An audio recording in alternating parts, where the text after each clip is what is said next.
Guys, kumusta lahat? Ayan, welcome dito sa ating content.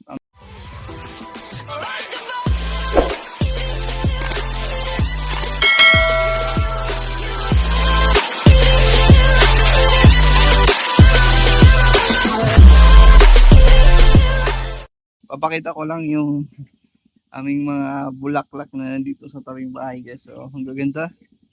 Ayan, napapabayaan lang kaya kung makalat-kalat na lang dyan. Ayan yung bayabas natin. Marami na naman bunga. Saka yung mga manok natin, andyan guys, nagano. Andyan nakahapon guys. Ayan, marami tayong mga native chicken. Ayan, dyan sila nakahapon. Ito, ito guys, gustong gusto ko to yung bulaklak na ito eh. Ayan oh. Ganda guys oh.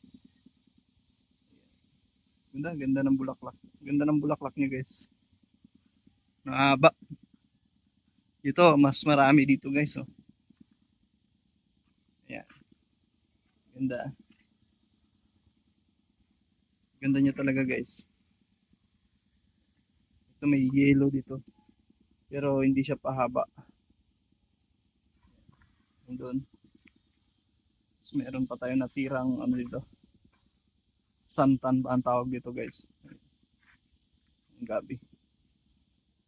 So, yan guys, hindi na kasi naasikaso. Sobrang busy sa trabaho. Marami dati mga halaman dito. Yan, ito na lang mga natirang halaman.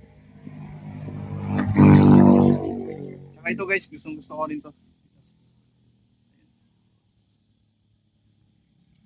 So yun guys, thank you so much. Patuloy yung suportahan ng aking profile, Phil Ocon, at itong aking page, Pelmix Vlog. Ganun din sa aking YT, sa ating channel, Pelmix Vlog Palawan. Bye-bye!